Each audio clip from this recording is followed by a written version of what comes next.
Kom ons bid net gou almal saam.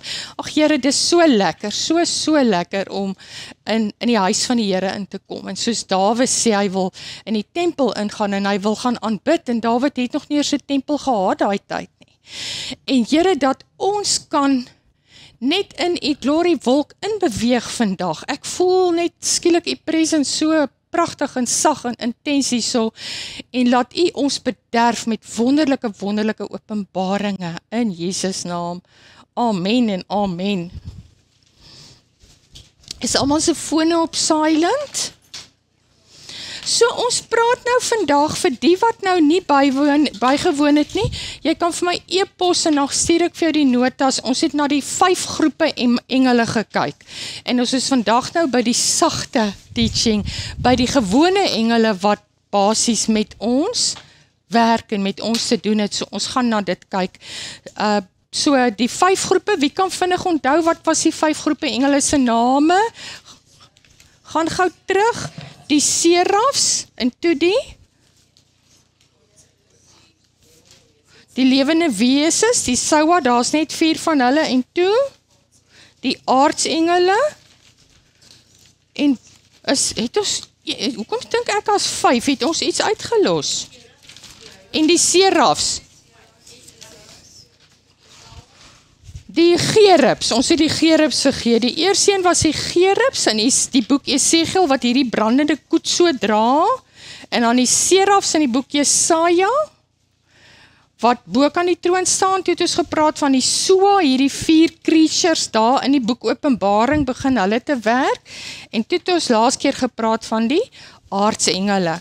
Nou vanaand vanoggend kyk ons nou na die heilige engele. Nou moet nie nou jou notas gebruik nie, ek wil hê jy moet gou self dink, ons gaan dit amper gebruik.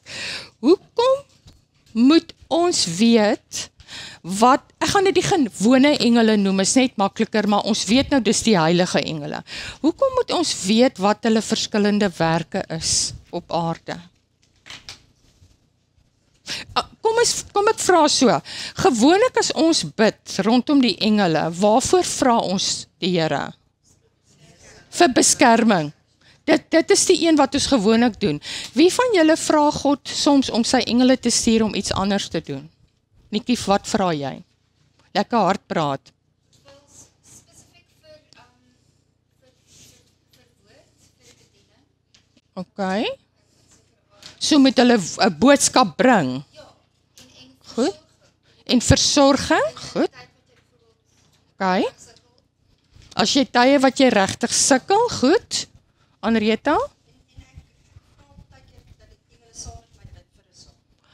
Die engele saam met jou bid. Dis so interessant, ek weet hulle worship en hulle staan ons, maar ons gaan nou kyk, weet jy dit, ons gaan nou kyk, so op 'n manier is die engele daar moes te ondersteun, en ons het moes nou geleer in die hemel, as die praise en die worship so aangaan, dan sê hierdie Sawa, dan sê hulle amen, amen, amen. So, dis 10:1 van daar wat jou gees dit kry. Well done. Okay, en Sagaria, ons kyk nou na Sagaria, dan kan ons, is dit Sagaria 1? Okay, ons doen Sagaria vandag. Yes. Hulle het verskillende werke om ons te dien. So hulle werk, so wie stuur die engele? God stuur hulle, maar ons vra God om hulle te stuur. Nou wat ek doen in die oggende, en dis net 'n wenk, as jou mense ver is, sit vir jou foto's neer. Ek het nou die rekenaarskerm waarop ons kamera is, waar die karre parkeer. So dis my lekker kontakpoint.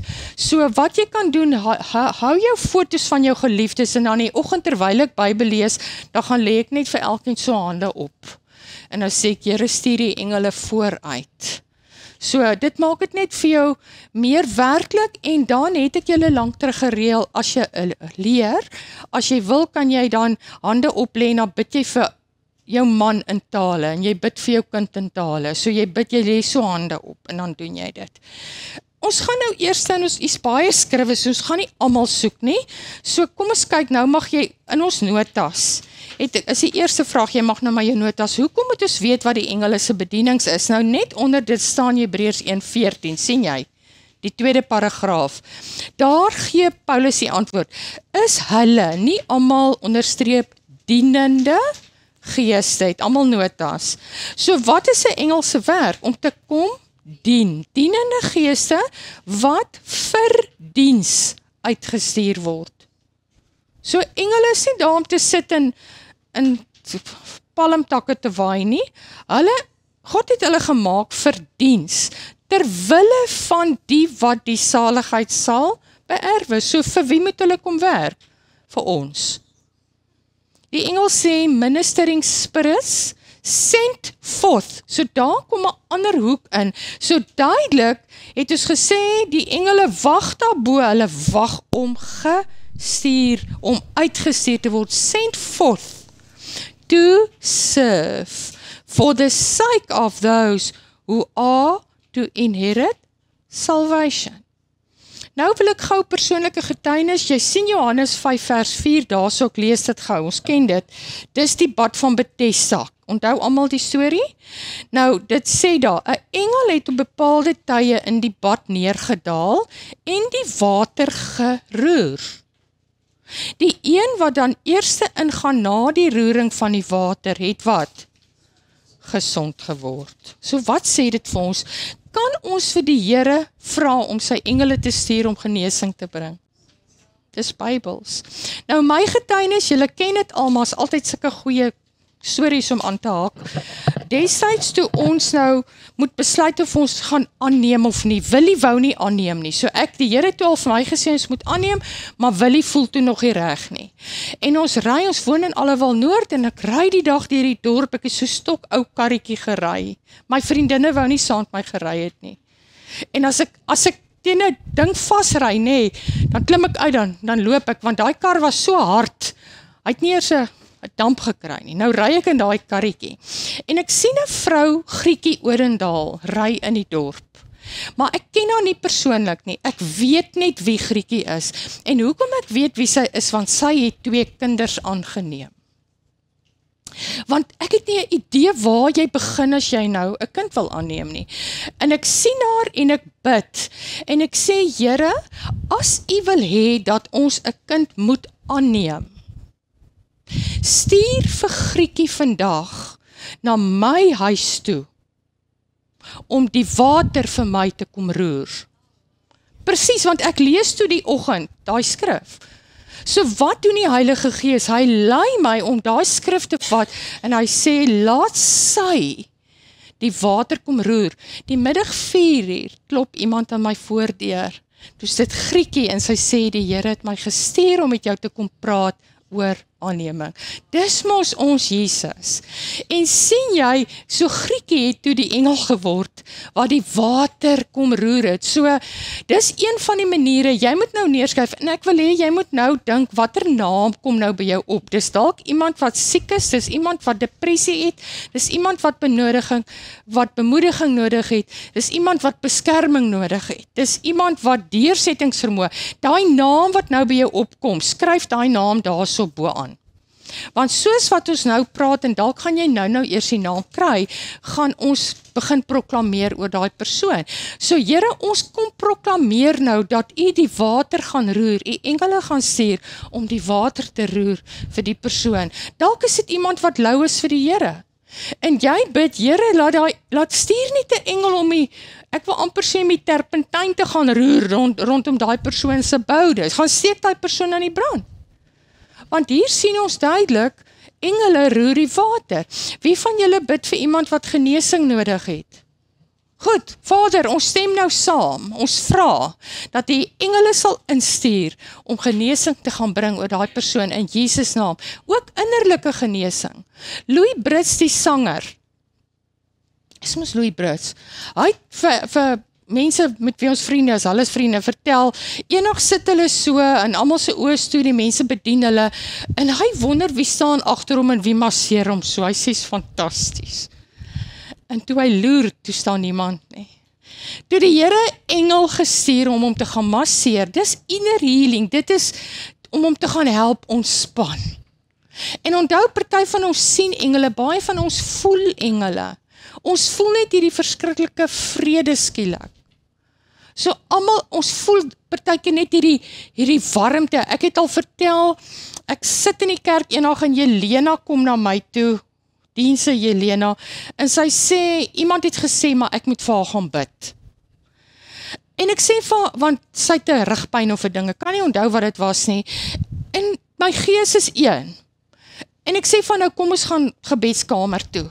En toe ons opstaan en loop, toe voel ek letterlik so 'n warmte, wat so saam met ons stap. Soos Jenny, en ek voel dit, en ek het net geweet, dis 'n engel.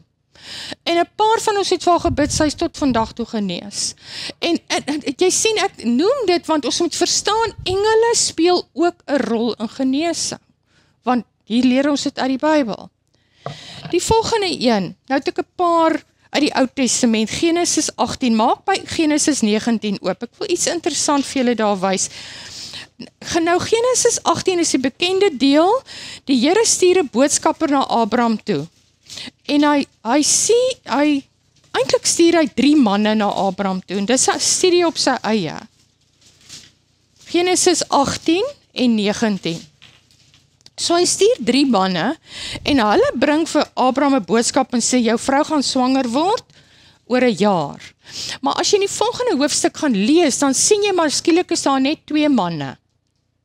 Want uit die studie, en as ons nou aangaan met Genesis volgende kwartaal, gaan ons aflei dat daai een man was Jesus self, wat daar was. So, hier kom die engel, en wat is sy funksie? Hy bring 'n boodskap. Nou ja, baie keer dink ons, dis die Heilige Gees wat 'n boodskap in ons gees drop, né? Is dit reg? Maar kan dit wees dat dit ook 'n engel is wat vir ons 'n boodskap afbring aarde toe? Dit kan, maar onthou, ons praat nie met engele en vra nie direk vir hulle goeders nie. 'n Boodskapper, en dan waarsku die engele vir Abraham van Sodom en Gomorra. Maar nou Genesis 19 is 'n interessante ding, vers 16.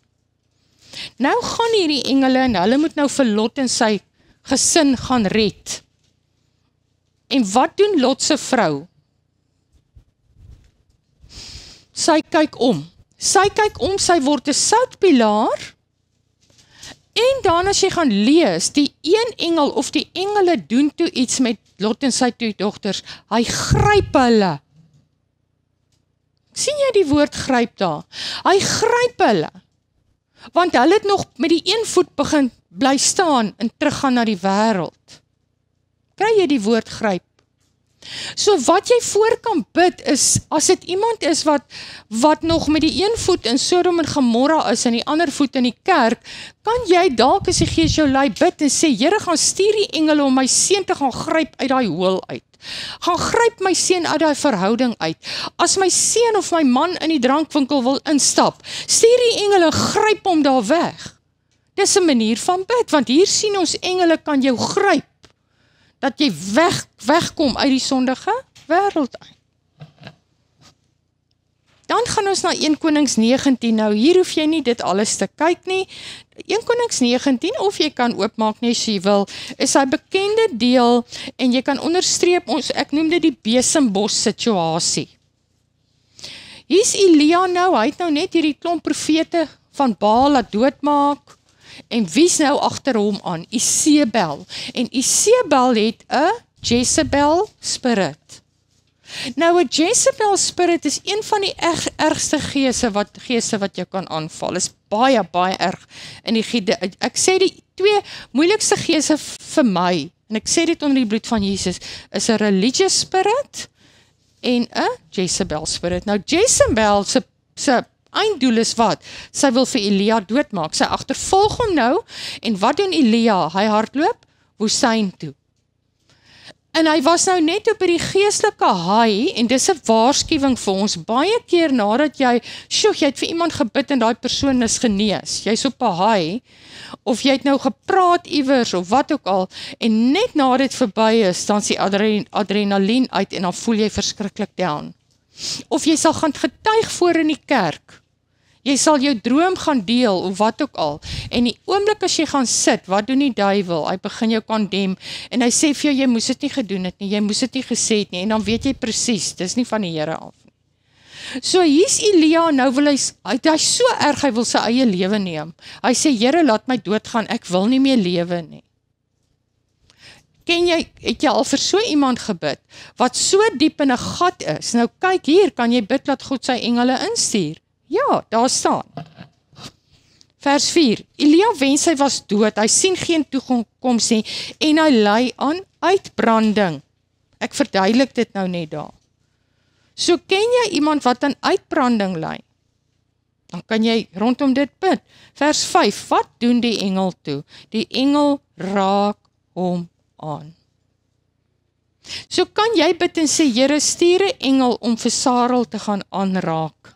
Hy's so moeg, want jy sien julle, en dis hoekom ons moet gebedsspanne hê of maats, want as jy deur 'n aanval gaan, dan het jy jou maat nodig om vir jou in te tree, en sê, Here, stuur net hierdie engel om my man, of my sussie, of my kind te gaan aanraak. Jy bid dit spesifiek, te gaan aanraak. En wat doen die engel? Hy gee vir hom broodkoek en water, hy gee vir hom ordentlike kos, dis nou kos uit die hemel uit, as jy so daaraan dink, né? So jy kan bid, Here, stuur 'n engel na Sarel toe, en laat hy hom voer met manna uit die hemel, laat hy hom voer met woord uit die hemel, laat hy hom drink van die water van die ewige lewe. Jy sien die Heilige Gees begin jou lei hoe jy moet bid. En dan weer 'n keer, nou wat doen Elia, gaat dit nou al beter of lê hy nog daar onder die bos? Hy lê nog, en loop die engel, vererg die engel hom nou? Nee, want die engel is gestuur vir daai situasie, weer 'n keer sê die engel vir hom, eet. So ek het daar geskryf, die engel bly hom help, totdat hy sterk genoeg is. So jy kan sê, Here, stuur daai engele, laat hulle dag en nag daarom sal gaan wees, dat hulle hom voer, dat hulle die woord instuur, dat hulle die woord inwaai, dat hulle vlerke sweep en afkoel. Voel jy die Gees van God terwyl ek praat? So die Heilige Gees gaan jou vir elke situasie anders lei. Vers 8, toe gee die voedsel hom krag, dat hy vir 40 dae loop tot by Horeb vir verdere instruksies. Imagine, jy eet sulke kos uit die hemel, dat nou kan jy vir 40 dae loop. So wat gebeur? Ek skryf daar, die engel maak seker dat Elia sy werk gaan klaarmaak. Want wat probeer die duiwel doen? Hy is baie bekommerd as hy sien, hy was nou deurbraak in jou bediening. Jy gaan voer hierdie arme mense, jy begin hulle bedien.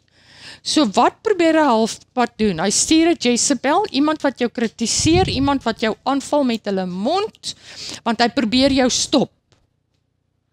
Maar hierdie engel wat die Here dan stuur, bly by jou. Want hy weet, die Here het vir Elia geroep vir 'n sekere aantal dae op aarde. En die engel sê toe vir hom, Elia, jou werk is nog nie klaar nie, via nou die Here. Jy moet nog gaan en die volgende 2 konings gaan salf, van die noorde en van die suide, as jy bietjie verder lees, en dan moet jy gaan en jy met jou mantel gaan gee vir Elisa.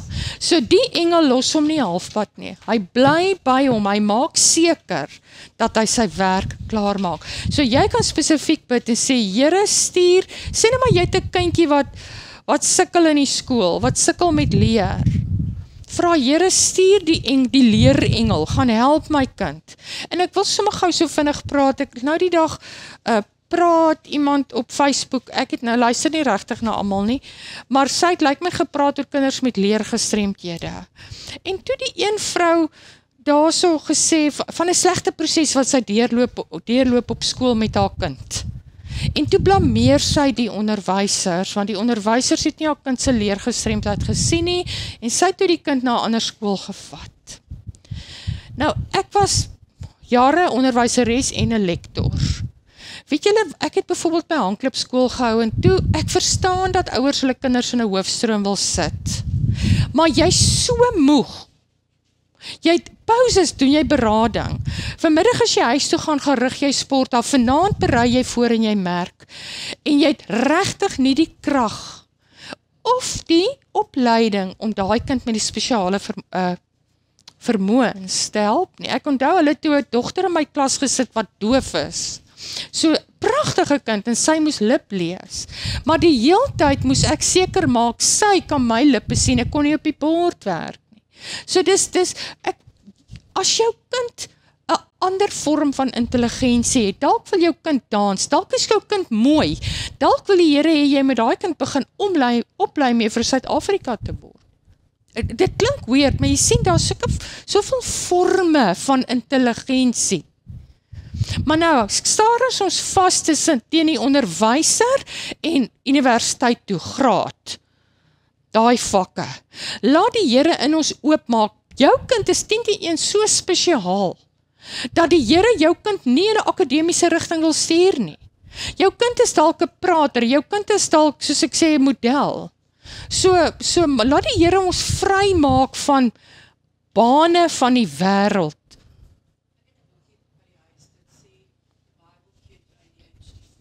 Regtig.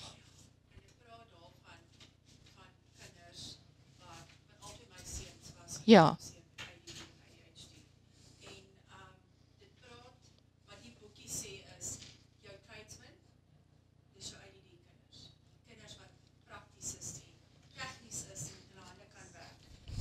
Is die slim kinders? En dit is eintlik iets wat 'n rukkie vat vir ons as ouers. Yes, ja. Want so onder hierdie jou kind moet universiteit toe gaan. Ja, Dat dit is waar ons vaskyk. Ons ja. besef nie dat dit is nie die begin en die einde van. Jy bind jou kind. Ek het want een van die leerstyle is 'n kind leer terwyl hy beweeg. Tasse 6. En nou sê die juffrou jy stout gaan sit daar en bly stil.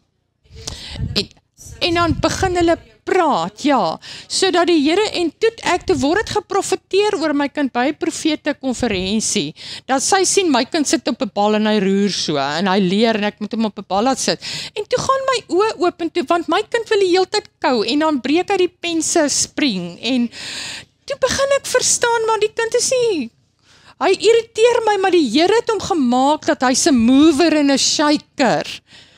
En dan, as ons hulle in daai bane sit, dan raak hulle absoluut briljant, en weet julle, dan begin hulle vir die mense met die grade later werk gee.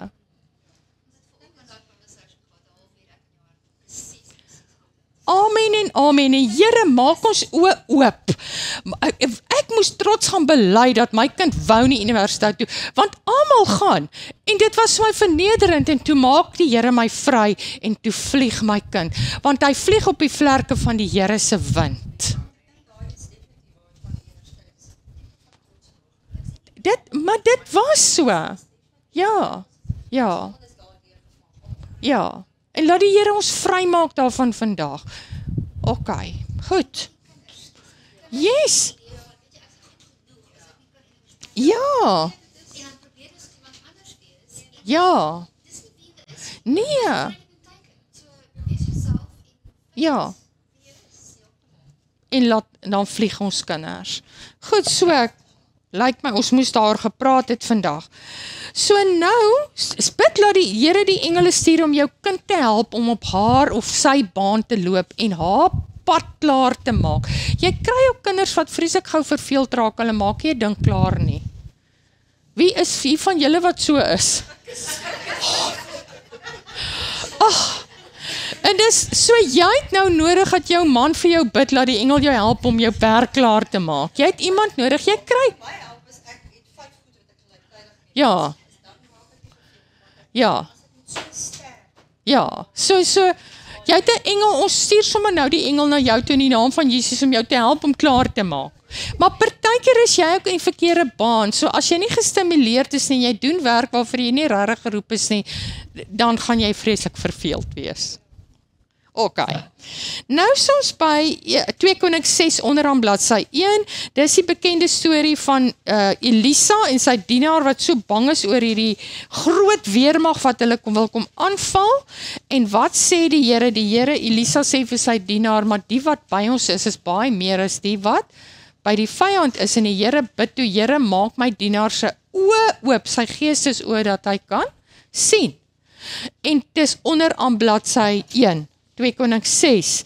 So, en toe sien hierdie ou die perde en die strydwaans van vuur rondom Elisa en sy dienaar. Nou wat interessant is, daai army gaan veg toe nie namens hulle nie. Want wat die Here toe doen, hy stuur blindheid oor hierdie weermag. En hier vat Elia hulle in hulle eie dorpie in, en hy maak die vyand se oë oop, en wat doen Elia? Hy gee vir hulle kos. Maar hoe ek het verstaan, hoekom laat die Here hulle dit sien? Om hulle geloof te versterk. Sodat ons weet, en soms mag die Here jou lei, jy sien iemand is totaal oorweldig, dat jy vra, Here, dat daai persoon u engele sien, of laat daai persoon die engele voel, want dit gaan hulle geloof versterk, dit gaan hulle bemoedig, dis iets waarvoor ons kan bid. Bo aan bladsy 2, Daniël in die leeukuil. Dis vreeslik interessant as jy kyk na koning Darius. Koning Darius daarso is eintlik die een wat, so kom ek sê gou eers, wat trigger dat Daniël in die leeukuil gegooi word? Hy's 'n bidder. Hy bid 3 keer 'n dag, ons beweeg in 'n rigting nou. Hy bid en wat doen die monitoring spirits? Onthou julle, ons het daarvan gepraat. Die duiwel stuur sy bose gees om ons te gaan dophou en hulle gaan dra nuus aan. Hulle sê hierdie ou bid 3 keer 'n dag, hy buig nie voor die koning nie. So, wees maar gereed, as jy iets doen vir God se koninkryk, gaan die ou klikbekke in die gees, gaan sê, hoorie, ek worry oor daai ou. Hy bid. En nou ken ons die storie, hy word in die leeukuil gegooi. Maar nou wat interessant was, Darius, 'n wêreldse koning, hy gaan vas vir Daniël. En hy sê, geen van my byvroue mag vanaand by my kom nie. En toe Daniël ingegooi word, toe sê hy vir Daniël, mag die God waarin jy glo, die God waarin jy glo, mag hy jou beskerm. So wat gebeur? Darius, diep binne in hom, bewonder hy vir Daniël. Want hy sien hierdie ou het soveel eerbied vir sy God, dat hy bly bid. So dit trigger toe, dat hierdie man gaan vas vir Daniël. En toe word Daniël nou in die kuil gegooi, en ons lees daar spesifiek, die engele gaan maak die leeu se bekke toe. Nou dit kan jy spesifiek voorbid. Jy kan bid, Here, stuur die engele om die leeu se bekke toe gaan toemaak, wat my kind wil verskeer. Daai anorexia, daai verslawing, daai attack, daai plek waar my kind werk, stuur die engele om die leeu se bekke te gaan toemaak, soos ek gee jou lei. Maar kyk nou wat doen Darius, baie interessant, hy het 'n verwagting dat Daniël gaan bly leef. Want die volgende oggend toe stap hy's nou haastig, ek dink nie hy het eintlik geslaap hy nag nie. En die eerste ding wat hy doen, toe hy kom by Daniël, toe sê hy, het jou Here waarin jy glo, het hy jou toe gered. So ons besef nie die impak wat ons het op die wêreld daar buite nie. Ons kan hulle tot mobiliseer om vir ons te begin vas. So, dis alles Daniël 6. Hy het toe begin glo, want na dit het hy gesê, ek sover ek kan onthou, die mense moet Daniël se God ook begin respekteer en begin aanbid. Ek moet dit net weer gaan kontroleer. Is dit so, Anlie? Maar ek weet hy dit met Nebukadneser het ook uiteindelik begin glo. Maar julle kan dit self gaan soek. Marlisa?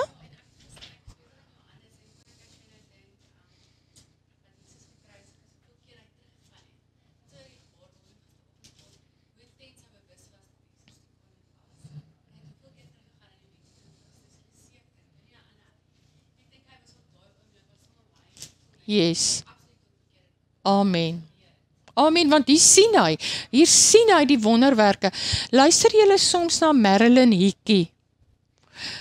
Nou Marilyn en Sarah Hickey gepraat op TV, maar wat dit amazing maak, sy's al in die 90. En sy bedien nog steeds. En sy gaan bedien tussen die moslems. Sy het al byeenkomste gehad van 1 miljoen moslems. Niemand weet eers van haar nie. En sy vertel, sy sê, sy het selfs vriende wat Arabiere is, wat haar nooi in Egipte en daai lande, en sy sê, as jy siek is, dan gee jy nie om watter God jou genees nie. So die Here laat dikwels die genesings gebruik in haar byeenkomste om hierdie moslems dan te bekeer. En dit is dieselfde wat die Here hier doen. Hy laat hierdie wonderwerk gebeur, sodat hierdie nasie dan opdrag moet kry. En as jy nou in die maandag aande klasse loop, weet ons dat hierdie koning, hier in Kores en Darius en daai ouens se tyd, hulle stuur uiteindelik vir Israel terug om Jerusalem te gaan herbou. En Daniël bly reg deur daai 3 konings, hy bly in Babel, want dis waar sy werk is. En ons het mos nou, toe ons die ander engele gedoen het, gekyk na, wat aktiveer die engele om met Daniël te kom praat? Sy woorde. Die engel sal sê, ek het gekom as gevolg van jou woorde. So baie keer net jou gebed is vir die Here genoeg, dat jy nie eers moet vra, stuur die engele nie. Jou woorde aktiveer die engele. En dis hoekom dit belangrik is dat ons hardop bid. Goed.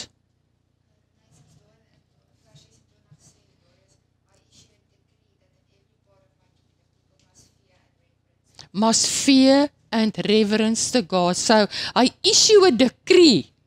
Hy maak dit 'n wet. Dit is nie amazing nie. Ja.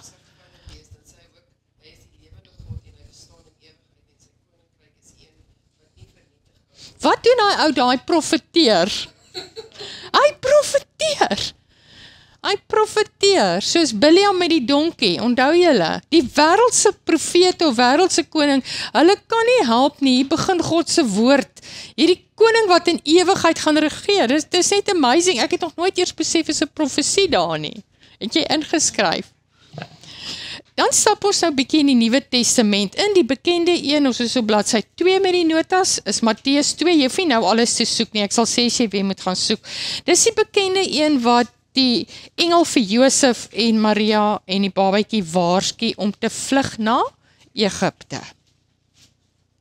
Dan vers Matteus 4, as jy wil kan jy gou by Matteus 4 oopmaak, dis nou die deel waar Jesus in die woestyn ingaan.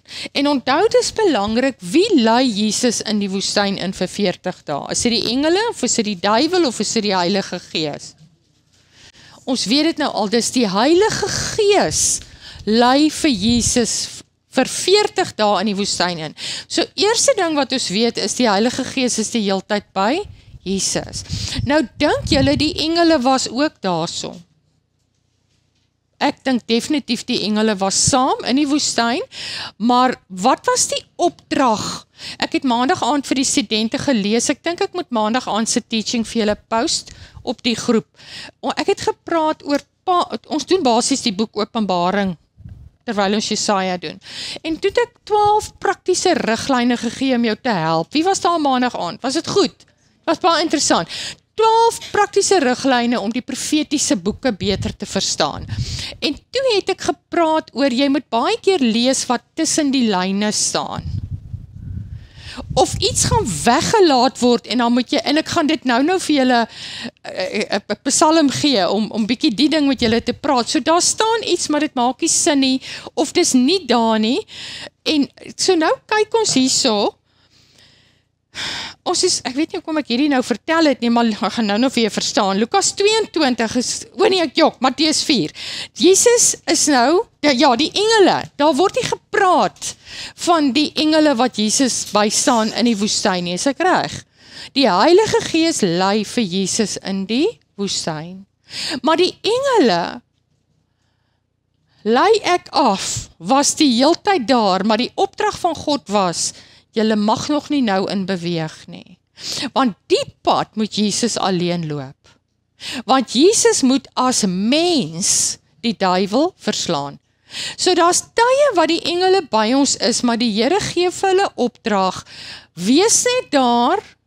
Jesus kon aanvoel of sien hulle is daar, maar julle mag nie in beweeg nie, want Jesus moet in eie krag, moet hy Satan vernietig en hierdie versoekings weerstaan. Maar dan kyk Matteus 4 vers 11, teen die einde, toe Jesus hierdie versoekings weerstaan het, staan daar, die engele, meervoud, het gekom en hom gedien. Hoe amazing. Dis asof die Here is, en dis wat ek sê, partykeer lees jy iets wat jy nie daar sien nie. Dis die engele staan mense by, sy dalk voel, hulle kan nie meer op hulle eie aangaan nie. So jy bid dalk vir so iemand, jy sien hierdie persoon gaan deur 'n wildernis tyd. Ek en Anreta is op 'n groepie, die Rise ander groepie, en 'n vriendin van ons, sy woon nou in die Kaap, en sy stuur 'n boodskap, sy sê die laaste 2 jaar voel dit vir haar, sy voel niks in haar verhouding met die Here nie. Dit voel morsdood, maar sy bly Bybel lees, sy bly kerk toe gaan. Wie was al op daai punt? Jy voel niks nie. Jy gaan net aan. En die Here herinner my toe, ek dink as John Bevere het 'n boek geskryf aan Victory in the Wilderness. Ken julle dit? En ek dink dis ek deel dit toe met haar, hy die storie vertel van, hulle was verskriklik vervolg deur hulle eie pastoor, hy het moes daai Debate of Satan ook geskryf. En maar ek weet nou nie of dit daai situasie was nie. En hy vertel dat, ek dink dit was 'n ander pastoor, maar hy sê hulle was so verneder, hulle mag die ouderlinge het gekom, nie Johnny, en selfs sy pulpit, hierdie ding, van die verhoog afgehaal en gesê hy met die onderstaande preek dat hy moet nederig wees. So hulle het hulle verskriklik verneder. En daai vrou het vertel in die boek, dat vir 2 jaar het sy gestaan en sy die Here geloof en prys, sy het haar hande opgelig, maar sy het niks gevoel nie. Jy kom in sulke seisoene, en dis nie dat die Here nie daar is nie, die Here wil vir jou victory in jou wildernis gee. Maar laat weet, en of nou die vriendin van ons het ons toe laat weet sy sukkel, en toe het ons 5 of 6 bidders op die groep, nou toe ons vir haar begin bid. Want soms raak hierdie wildernis seisoen so lank, jy die gebedskaders nodig om te help bid. En ek sê altyd, ek gaan nie vir jou in die hospitaal kuier nie, is nie my bediening nie, en ek gaan nie counseling met jou doen nie, is ook nie my bediening nie. Maar as jy vir my gebedsversoek stuur, ek gaan ook nie 'n sessie met jou hê en vir jou kom bid nie, dis nie wie ek is nie. Ek gaan jou verwys na mense, maar ek gaan in my binnekamer vir jou bid. 'n Gebed is net 'n SMS vers. So as jy op daai punt is in jou lewe, what's up net? Kruisig daai trots binne in jou. Want ons wil nie hê mense moet dink ons weet ons kry swaar nie, want dan is ons nie geestelik hoog genoeg nie. Sit as ek reg. Dis sonde, dit beteken daar's vlees. Nou jy wil ook nie martelgaatjie wees nie. Jy kry daai mense ook. Maar jy moet soms net kan sê, ek sê al vir mense, jy sê swaar kry. Stuur net vir my 'n kruisie, 'n SMS, is al. Die Heilige Gees gaan my in elk geval lei om vir jou te bid. So daai trots, wie wil soms nie laat weet dit gaan swaar nie. Kom, jy moenie jok nie, dis ook sonde. Goed. Alright. Nou soos in Lukas 22, jy kan daar oopmaak as jy wil.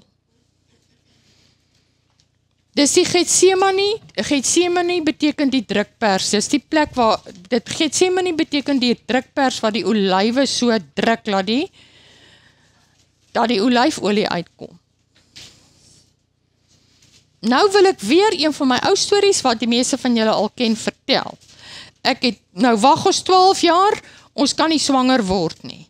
En nou sak ek al hoe laer af op die mat. Ek smeek, ek kla, ek beklei met die Here, ek's in opstand, later lê ek op die mat. En dis, of 'n koue vloer, en dis op my maag met my gesig op die vloer. En ek kom tot op 'n punt, en ek sê, Here, as U nie vir ons kinders wil gee nie, is dit reg, want U is die heel belangrikste in my lewe.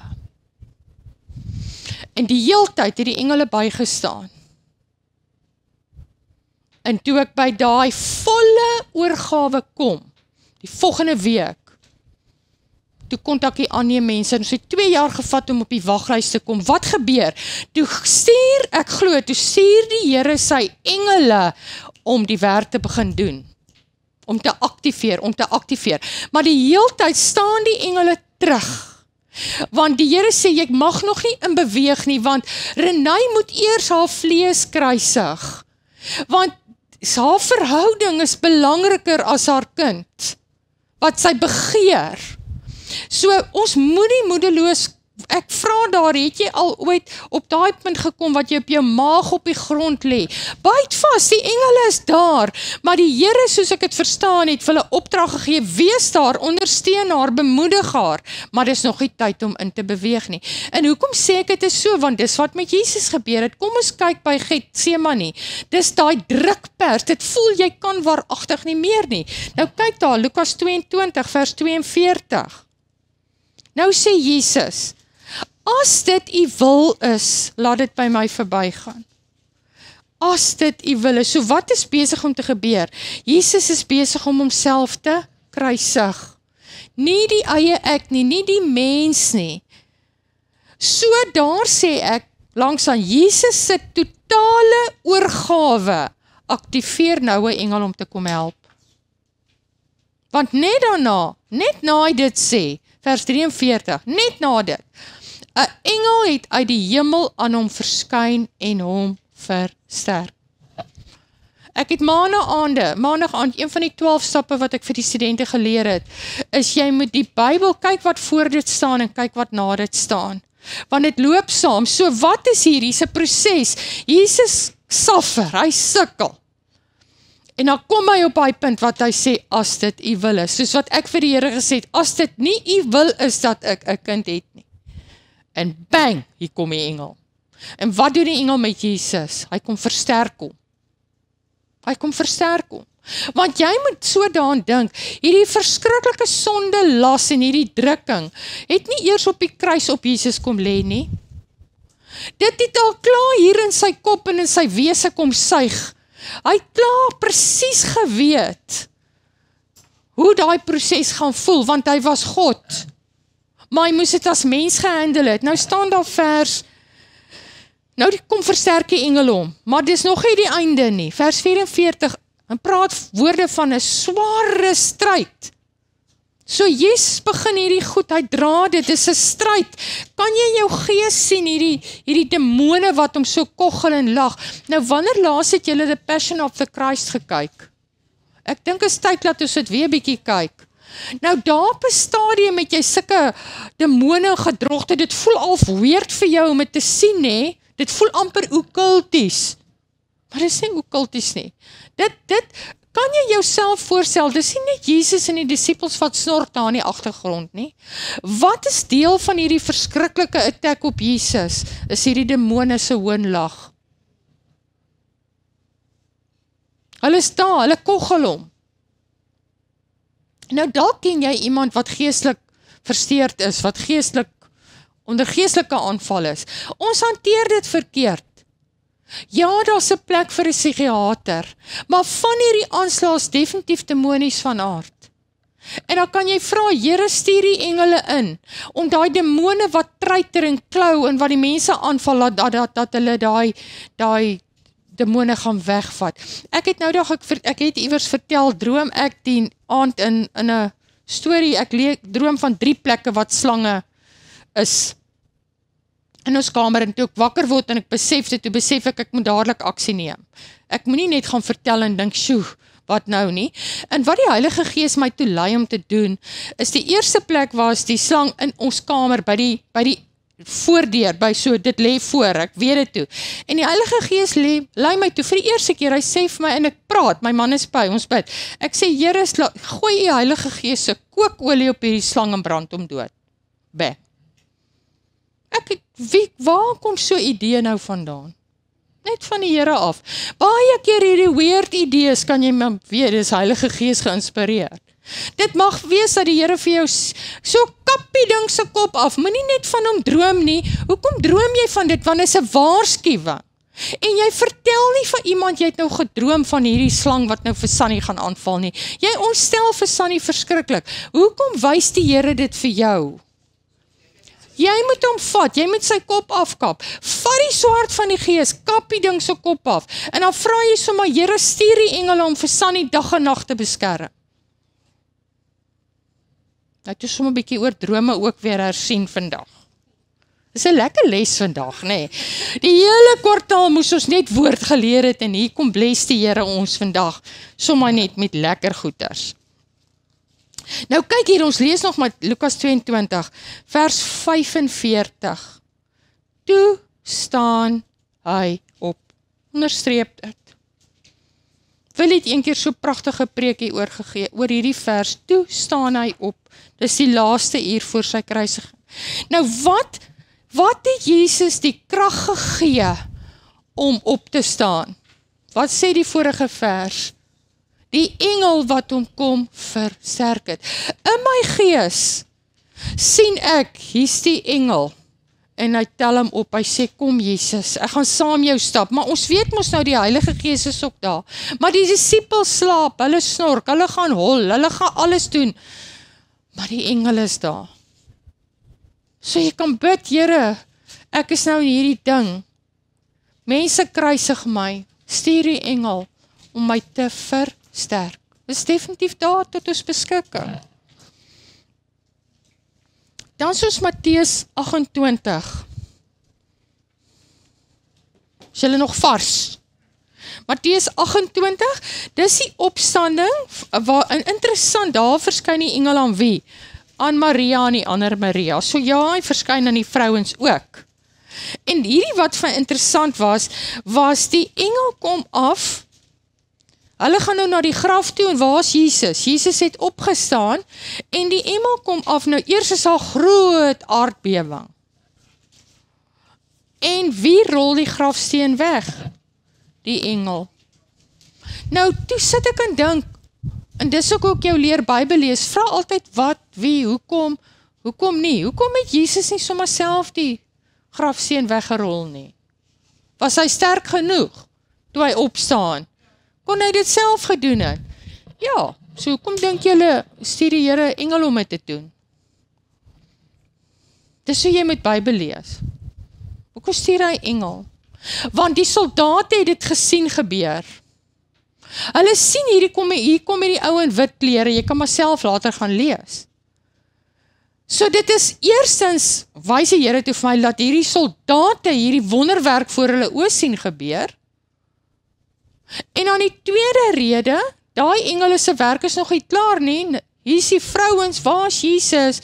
En nou verduidelik is dit een engel gewees, of twee, kan jy maar weer kyk. 'n engel, daar verduidelik die engel nou aan die vrouens wat gebeur het. Hy verduidelik vir hulle en hy sê vir hulle, gaan vertel. Hoe pragtig. Bladsy 3. Yes.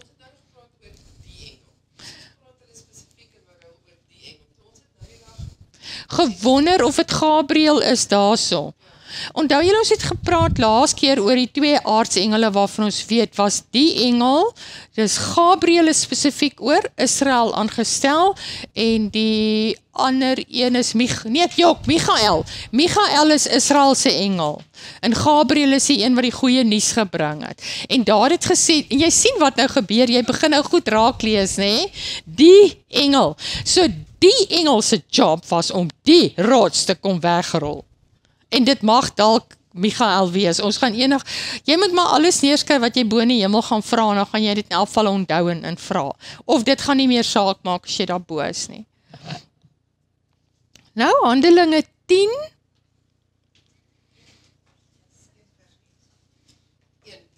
Vers 1. O, het ek 'n fout gemaak. Bladsy 3. Handelinge 10, die hoofman Cornelius. Handelinge 10, ek is nou op die volgende blaai. Nou daar wil ek ook vir jou wys, nou Cornelius was 'n Romein, of 'n Italianer, maar kyk nou sy CV. Handelinge 10 vers 2.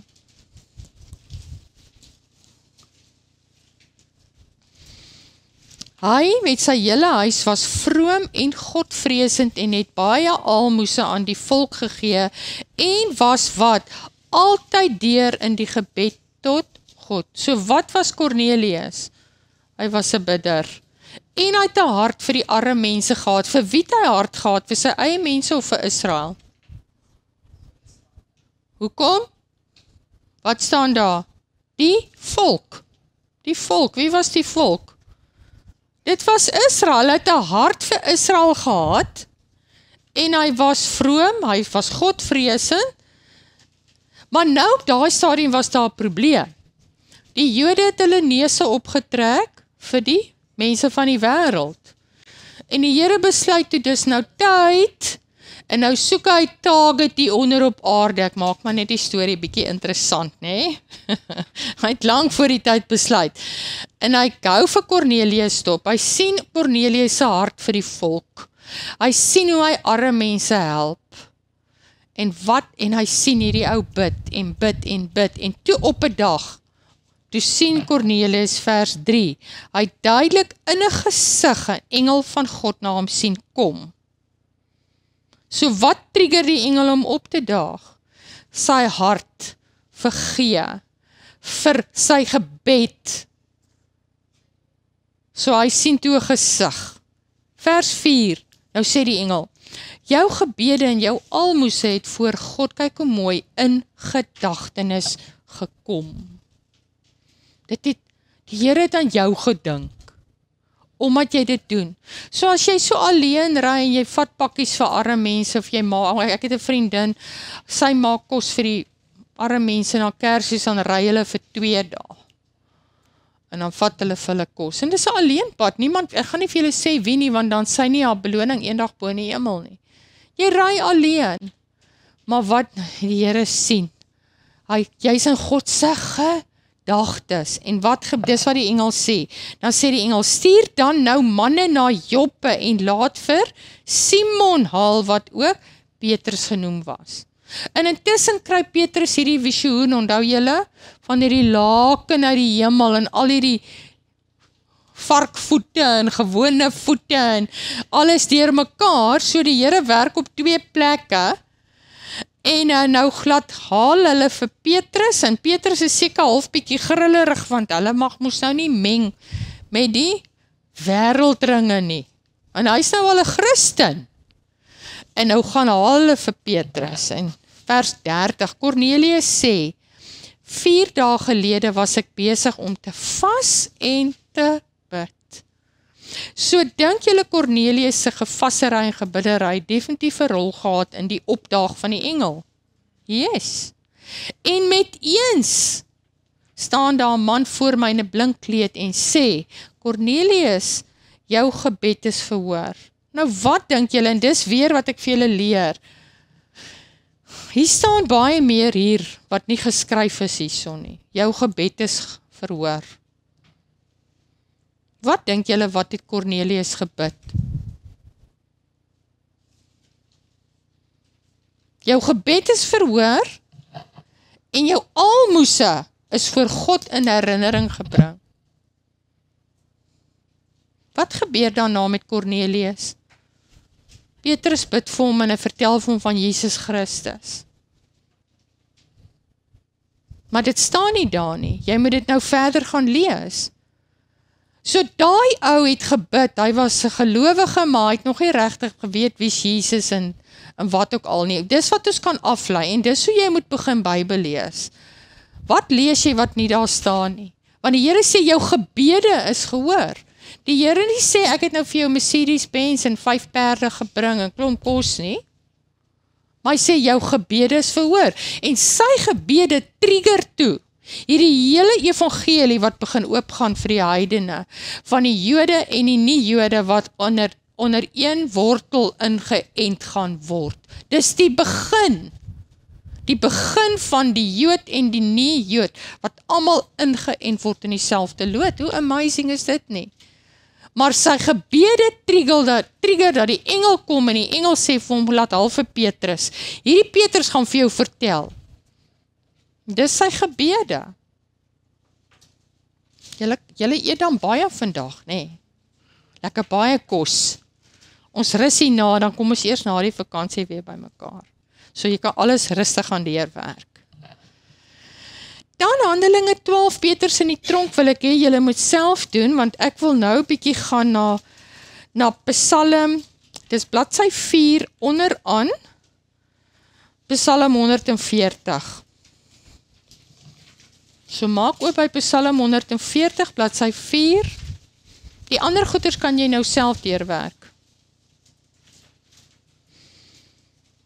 En dan gaan ons die notas, gaan ons die 2 skriwe in Openbaring gebruik. So maak net oop by Psalm 141.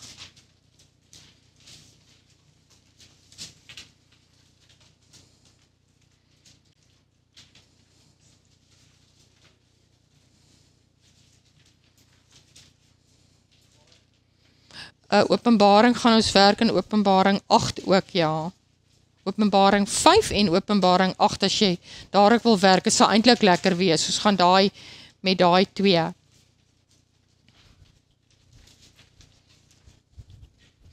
Wie van julle gebruik die Passion Translation ook? Wie ken die Passion Translation? Ok, het julle almal die Bible app op jou selfoon? Nog nie. Weet hom nie? Weet julle van die app? Het julle YouTube, het julle ligtyd, kan julle vrylik kyk? Ok, so, na die tyd, ek het nou 'n kind gevra om my te help, moenie vir my kom vra om jou te help, nie?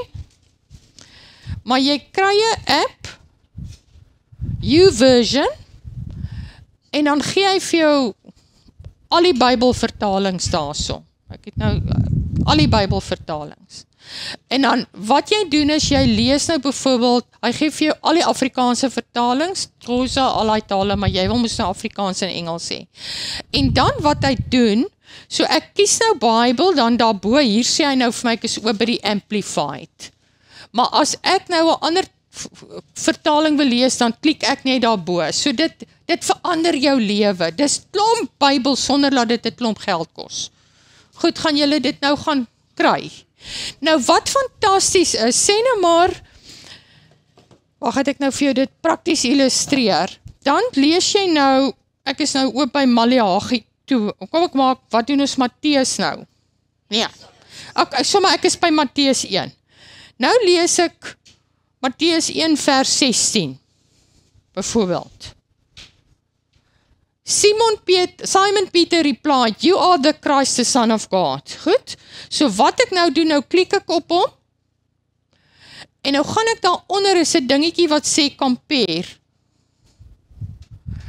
En dan die 5 of 6 Bybels wat ek gereeld laat, dan sien ek daai versie in die ander vertalings ook. Ja, dis so jy moet Bybel lees. Nou sê byvoorbeeld, Message. Simon Peter said, "You are the Christ, the Messiah." Afrikaans 53, Simon Petrus antwoord en sê, Amplified Classical, Afrikaans 83, nou gee jy die verskillende.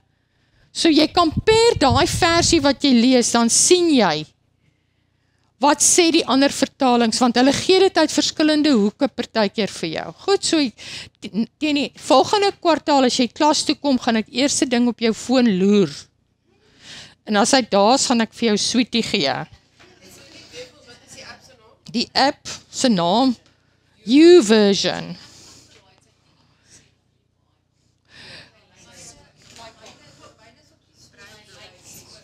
Jy kan die ding partykeer aflaai, laat hy permanent, maar dan is jou Bybel baie groot en vol. Ok, kom ons help mekaar gou na die les met dit, hoor? Alright. Maar nou, daar so die Bybel wat ek regtig wil hê jy moet begin gebruik, is skryf neer, The Passion Translation. The Passion Translation. En op daai YouVersion sê dit TPT, The Passion Translation.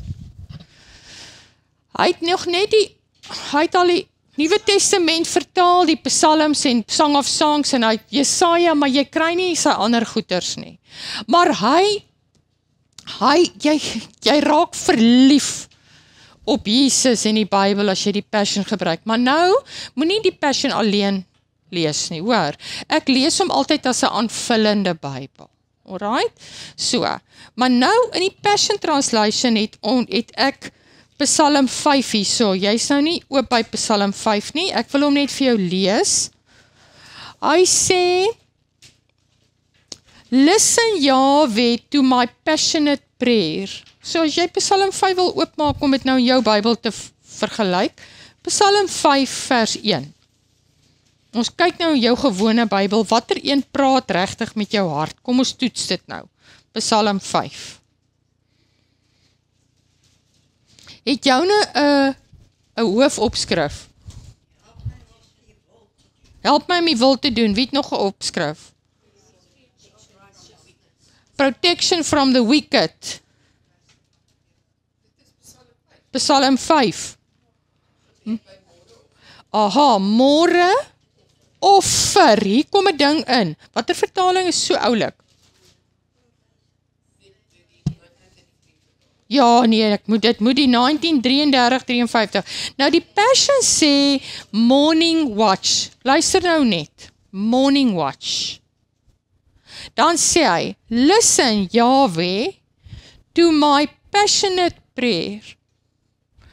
Can't you hear my groaning? Is dit baie diep? Kan u my groaning hoor? Vers 2. Don't you hear how I'm crying out to you? My King and my God, consider my every word, for I am calling out to you.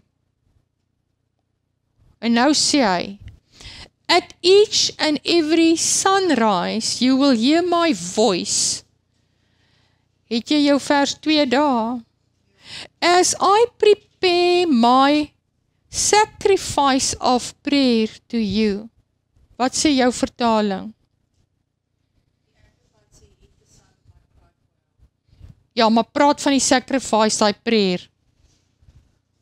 Vers 2 se, vers 3.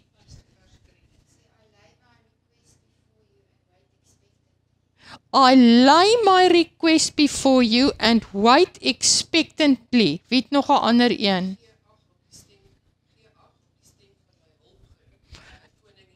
Volgende vers.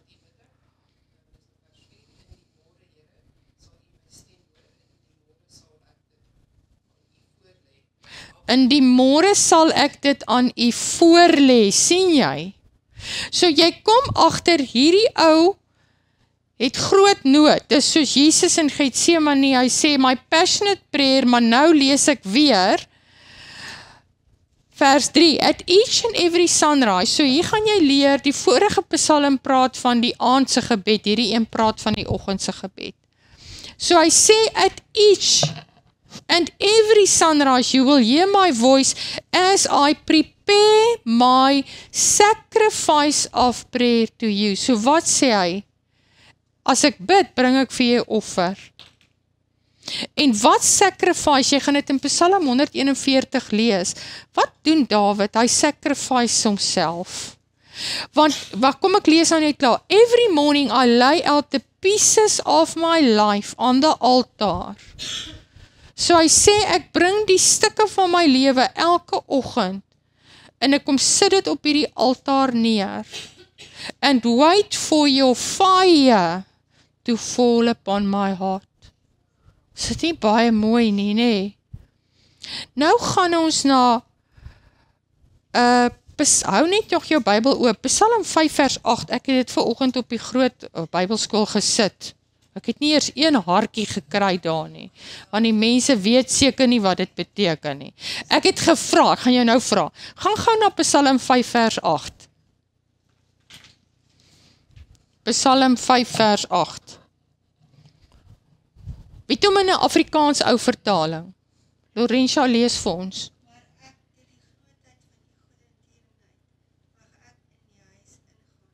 Mag ek in u huis ingaan? Ja. My buig na u heilige tempel. Onderstreep dit. Nou kyk by die hoofopskrif, wie skryf daai Psalm? Dawid skryf hom. En nou was die vraag vanoggend op daai groep. Hoe kan Dawid sê hy buig hom hier in die huis van God, maar die tempel is nog nie gebou nie? Wie die tempel gebou? Dawid wou die tempel bou. Toe sê die Here vir hom, jy het te veel bloed op jou hande. Jou seun Salomo moet die tempel bou. Sien jy hier tussen die lyne? Nou lees ons Dawid sê, lees gou weer Laurentia.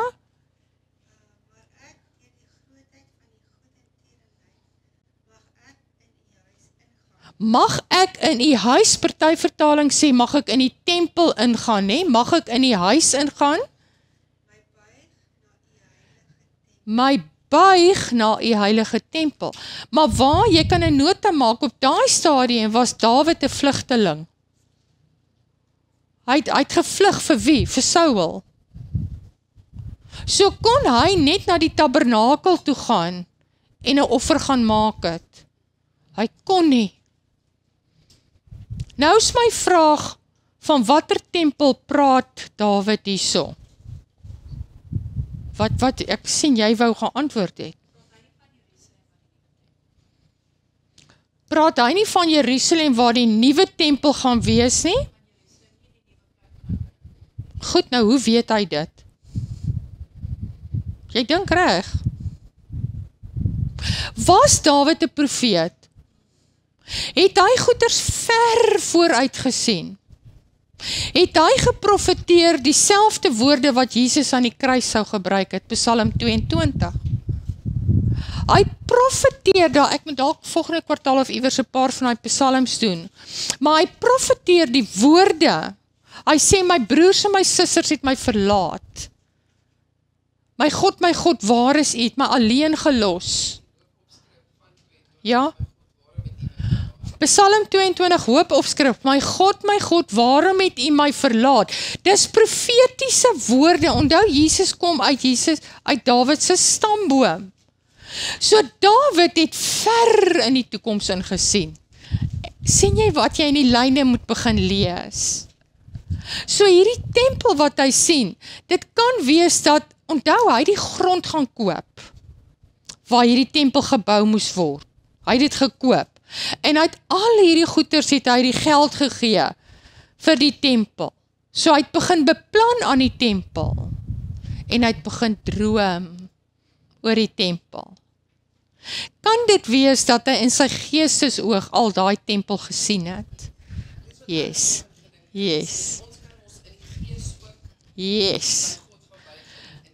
Perfek, ag ek is so trots op julle. Yes. En wat het ons in Hebreërs 12 geleer laas jaar? Die tempel is reeds daar bo in die hemel en dis mos 'n replika van die tempel wat daaronder gebou gaan word. En dan eendag as die nuwe Jerusalem afkom, dan kom daai tempel af aarde toe, maar dan word Jesus nie die tempel nie, wat was voor die tempel? Jesus word dan die tabernakel, né? Kan dit wees dat Dawid, soos Paulus, dalk in die derde hemel inbeweeg het? Wat het Paulus gesê? Ek sê nie dit is so nie, ek probeer jou gees net wakker maak, om verder te begin lees. Wat het Paulus gedoen? Hy het opgegaan in die derde hemel, en hy het dit beleef. Jesaja in Jesaja 6, het wat? Hy was deel van daai hemelse toneel. Jesaja was fisies in sy geestemensie in die tempel. Kan dit wees dat Dawid dieselfde ervaring gehad het? Ek weet nie, maar mens dink daaraan, nê? En dit is hoe jou geestes oë en ore in die Here vir jou al hoe meer goeders gaan begin wys in die Bybel. Ek daai skriwe wat ek nie gedoen het nie, ek wil hê jy moet self na dit gaan kyk. dis baie mooi en jy het baie tyd nodig. Wat ek wil vra is, as jy Psalm 141 en Psalm 5 gaan doen, gebruik enduring word. Wie ken nou nog nie vir enduring word nie?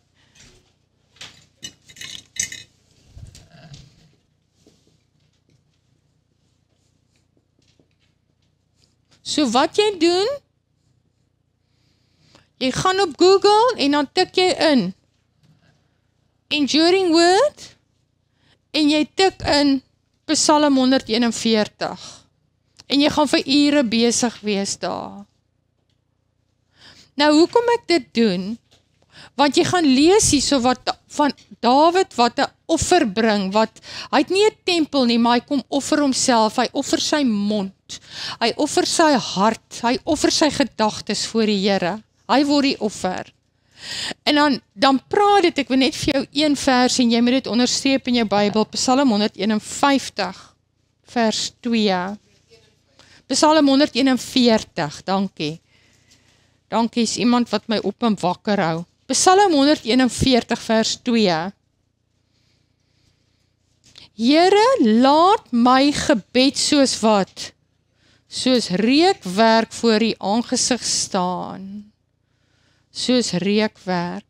Goed, gaan nou na die vers Openbaring 5 vers 8, net bo kan dit. Sien jy Openbaring 5 vers 8? Openbaring 5 vers 8. So Dawid sê, laat my gebede soos wierook, soos reukwerk opgaan vir U.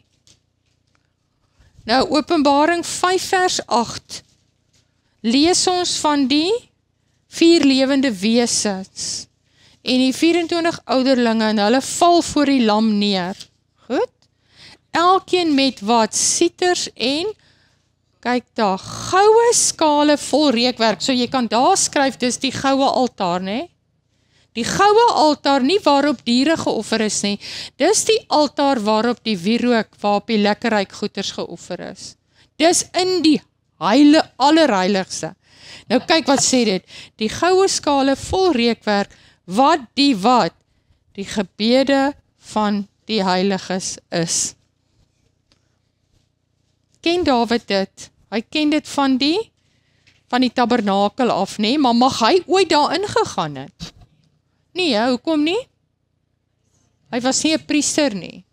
Maar hy het geweet daarvan, hulle het buite gestaan, selfs die koning het buite gestaan, en dan gaan die priester 2 keer 'n dag in. En nou, hoe weet die volk, dit het nou gebeur?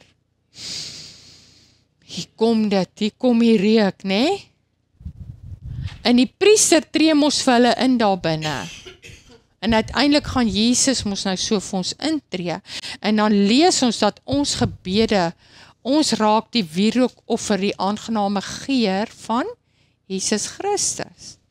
So hier, en dan kyk Openbaring 8.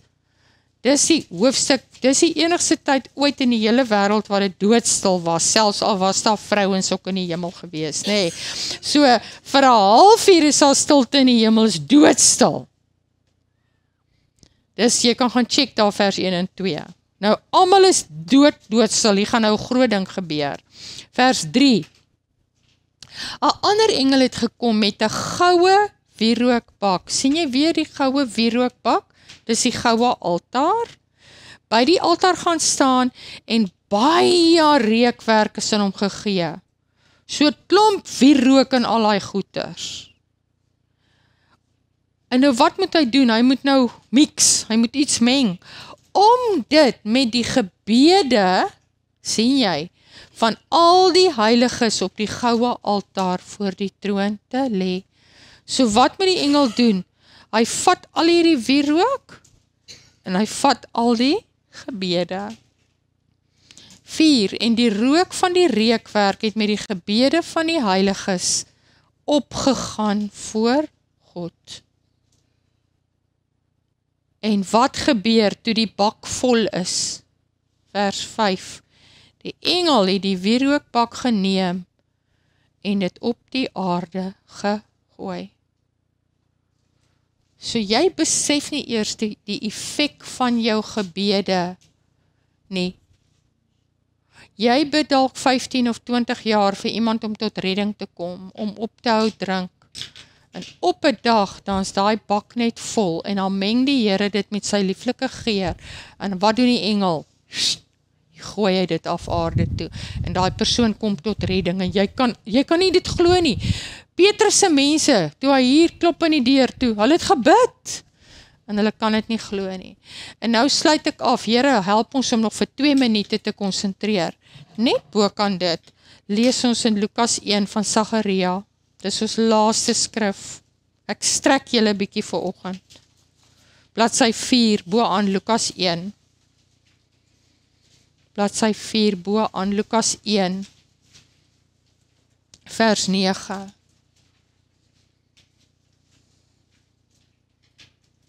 Ons het dit laas keer gedoen.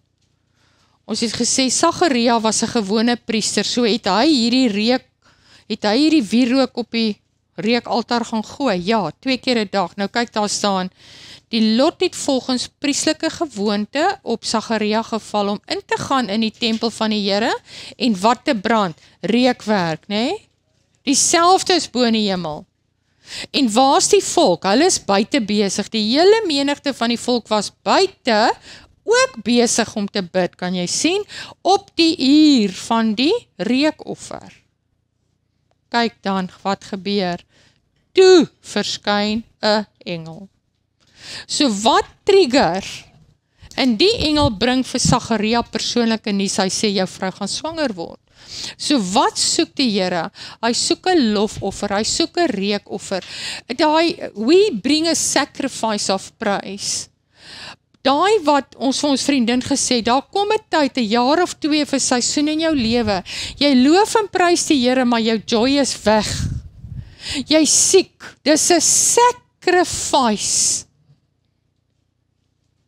En dis wat die Here van ons soek, want sacrifice beteken ons maak ons eie ek dood. Ons maak die vlees dood. Daai gaan die ou dae die mense uit aan die AGS so liedjie gesing.